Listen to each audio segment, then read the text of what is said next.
My name is Kiki Omili, and you're welcome to the storybook. Our story today is titled Ndudi and the Prince's Purse. This story took place many, many years ago when the world was a very different place. "I'm sad to see you go," said the old chief. "You have been an honest and hardworking member of the palace for 2 years now. You came here a boy, you leave a young man." Ndudi had, just that morning, told the chief he would leave his service. He explained that he missed his mother and sister, who he hadn't seen in all that time. "I miss them, chief. I want to go home and look after them. I want to make sure they are well." The chief was a kind old man and understood that most young men of that age would feel that way. "I have here the 5 cowrie shells I owe you for working at the palace. Do you want the 5 cowries there in the purse, or do you want me to give you 3 morsels of advice for your journey home?" Ndudi thought for an instant. He knew the chief was a kind and wise man. Ndudi didn't take long to make up his mind. "Chief," he said, "I'll take your advice." "The first is," said the old chief, "stay on your first path. Do not take the second." Ndudi listened intently. "The second is, never stay where an old man is married to a young woman." This too, Ndudi noted. "The third, be honest, no matter how hard that may be." Ndudi was a little surprised. He thought the chief's words would be more dramatic. Perhaps he should have taken the money. But after a little reflection, he resolved that the chief was a good man, and his advice may come in useful one day. Ndudi bade goodbye to the chief and his friends at the palace and began his long journey home. Some hours into his journey, he met 2 other young men going the same way as he was. They walked together, chatting and laughing happily till evening came. They reached a point in the road where the path split into 2, one straight ahead and the other to the right through a forest. "We should go this way, Ndudi," said one of his friends. "If we go through the forest, we will reach a village where we can rest. This path will be quicker. We will reach the village before nightfall. The road straight ahead is a much longer journey." He was about to agree to follow them when he remembered the chief's first advice.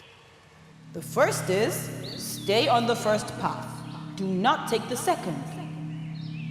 "Friends," Ndudi said, "I prefer to stay on the first path. Please choose the way you wish to follow. I will see you at the village." With that, the men went their separate ways, resolving to meet in the village. Staying on the first path was, for Ndudi, a much longer journey. Night had fully taken hold, so his spirit was lifted when he saw the light from the wood fires in the village, glowing invitingly. He made his way to a hut where he knew he could buy food and rest safely for the night. Ndudi noticed an old man sitting under a tree near the hut and greeted him cordially, as custom obliged. "You are most welcome," said the old man. "I am the landlord. Please enter inside. My wife is there. She will bring you food and drink." Ndudi thanked the man and entered the hut. He was surprised not to find his friends already here. This was, after all, where they had agreed to meet. He noticed 2 men to the left, sitting on the floor. Both were eating. A young couple sat to the right, speaking in whispered tones. The young lady stood up and offered him food and drink. He must have been halfway through his meal when he heard the voice of the old landlord, who was still sitting outside. "Wife! Wife!" called the old man. "Please bring me more to drink." He was more than surprised to see the young woman stand up. She complained to the young man she had been huddled with in the corner, then walked outside.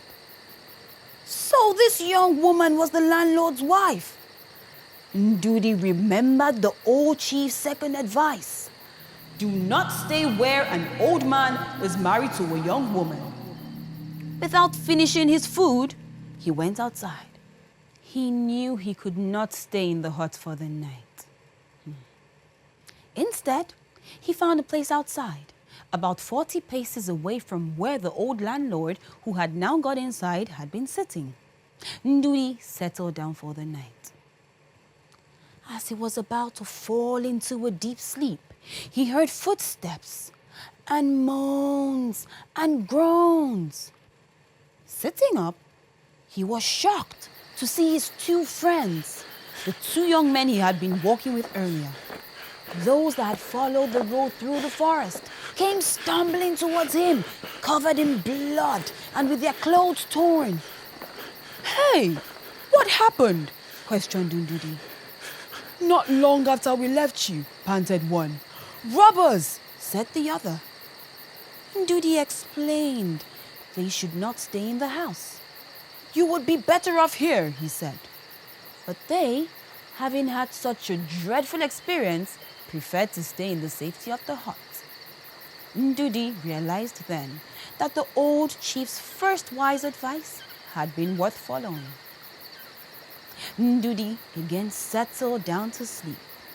But not long after, once again, he was woken up by voices, whispering, speaking softly but urgently. "We must do it tonight. We don't have much time," he heard a woman say. "I know exactly what we have to do," said a man.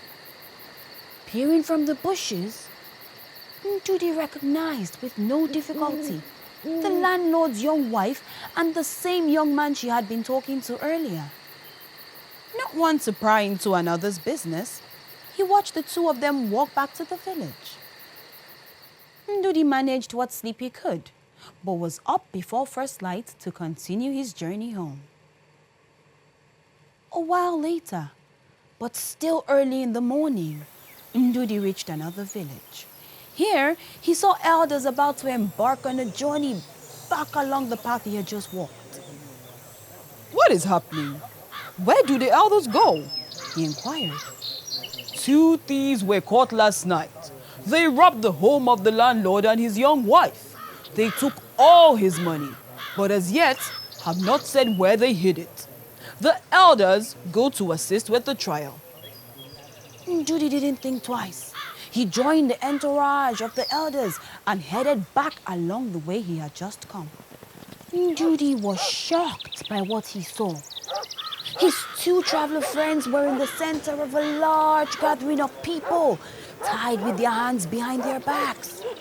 People were jeering and taunting, but the loudest voices heard were the voices of the young man and woman, the landlord's wife that Ndudi had heard whispering the night before. He understood immediately what had happened and bravely stepped in to explain. "Elders! Elders!" he shouted at the top of his voice. When he had their attention and he was sure the rest of the village was listening, he explained all that had happened the night before, including what he heard the landlord's young wife and her young male friend whisper. "I heard them plotting the robbery. These two men you have here are not guilty of the crime." So in shock were the landlord's wife and her friend that they immediately owned up to the theft. His traveling companions thanked him from the bottom of their hearts before they said their final goodbyes. Ndudi had time to reflect on how correct the chief's second nugget of advice had been before he finally reached home. Oh, Ndudi was overjoyed to find his mother and sister looking so well. They were perhaps more overjoyed to have him home. Years ago, Ndudi's father went hunting in the forest and never returned. The search party could not find him. His mother was glad to have a man about the house once again. Not one full moon after Ndudi had returned home, his sister Ifoma came running through the door. "Mommy, Ndudi, see what I have here." I found it there on the road, she said excitedly. Ndudi looked inside the small purse that his sister handed to him. And to his amazement, he found 50 cowries and some diamonds. We're rich, he thought to himself. Our troubles are over. But then, the third bit of advice that the chief had given him came to his mind. Be honest, no matter how hard that may be. Reluctantly, he explained to his mother and sister that the money must be returned. Yes, this money, after all, could lift the family out of poverty, but it must be returned. They decided that the only man who frequently traveled this road and who had that kind of wealth was the prince, who lived in the palace not a half-day's walk away. Ifoma, directed Ndudi, you found it. You must give it back. Take it to the prince. I would like to see the prince, explained Ifoma. I have found something that I believe is his. The prince will never see you. He is too busy, said one of the prince's senior staff. A big fat man with a bald head, small eyes and a large mouth. He snatched the small bag away from Ifoma, had a look inside. His small eyes became big and disappeared back into the palace. Disappointed that she was not even given a reward, poor Ifoma started back home. She explained all to her mother and Ndudi. We should have kept it, Ifoma said angrily. Ndudi was gathering firewood when he saw two men on horseback coming towards him. He recognized one as the prince. What brings you this way, O prince? Questioned Ndudi confidently. I look for that which is mine, said the prince. Ndudi realized that the prince was looking for the purse with cowries and diamonds in it. He explained that his sister had found it and that she had returned it the day before to the palace, where it was received by one of the prince's senior staff. Would your sister recognize the person? Asked the prince. She does not forget a face, responded Ndudi. The prince ordered that Ndudi and Ifoma should follow him back to the palace. The prince lined up all his staff and asked this question of them. Which of you here has that which is not theirs? Not one man, not one woman answered. The prince then ordered both Ndudi and Ifoma to enter the hall. It didn't take long for Ifoma to point out to all there who the culprit was. That's him! She exclaimed, pointing. The prince retrieved his purse and had the man who was proclaiming his innocence arrested. Later that day, invited to a private audience with the prince, Ndudi and Ifoma were told this. It is rare to find such honesty in people. You have proved you are honest without a doubt. Accept this as a token of my gratitude. Be in touch with me should you require anything in the future. As soon as they were outside the palace, Ndudi allowed his sister to open the purse that the prince had given them. Inside were 25 cowrie shells and 3 diamonds. They would want for nothing for the rest of their lives. They were rich!